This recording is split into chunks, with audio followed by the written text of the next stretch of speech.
जागतिक क्षयरोग दिनानिमित्त अमरावतीत जनजागृतीचा एक स्तुत्य उपक्रम राबविला गेलाय।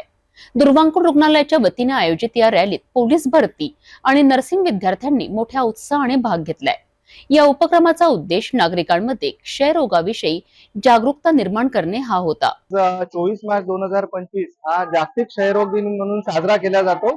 या दिवशी जनजागृती व्हावी हा मुख्य उद्देश आम्ही दुर्वांकुर हॉस्पिटलने समोर ठेवून आजची टीबीची रॅली आम्ही आयोजित केली होती। या टीबीच्या रॅलीमध्ये लोकांनी भरघोस सहकार्य केलं आणि भरघोस प्रतिसाद दिला, त्याबद्दल मी त्यांचे खरंच धन्यवाद व्यक्त करतो। आज आम्ही या राजकमल चौकात आणि राजापेठ चौकामध्ये पथनाट्य सादर करून या आजाराविषयी जनजागृती केली आणि लोकांना त्याबद्दल माहिती दिली। खरंच आजचा हा दिवस खूप मोठा आहे। 1882 साली ज्या रॉबर्ट कॉक्स या शास्त्रज्ञाने टीबीचा आजार शोधून काढला आणि त्यानंतर माहित झाले की हा आजार मायकोबॅक्टेरियम ट्युबरक्युलोसिस या जंतूमुळे होतो आणि त्यामुळे हळूहळू आता टीबीचे प्रमाण कमी होत आहे। भारत शासनाने सुद्धा यामध्ये व्यवस्थित लक्ष घालून हा आजार कमी करण्याचे प्रयत्न सुरू केले आहेत।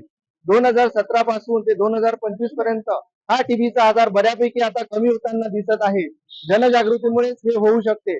बाकी दिवशी आपण टीबी टीबी हा शब्द सुद्धा ऐकताना घाबरतो, पण आजच्या दिवशी या टीबी विषयी जनजागृती होण्यासाठी आमची दुर्वांकुर हॉस्पिटलची टीम नेहमी सदैव तत्पर राहते आणि आज हा कार्यक्रम यशस्वी झाला असं मी समजतो।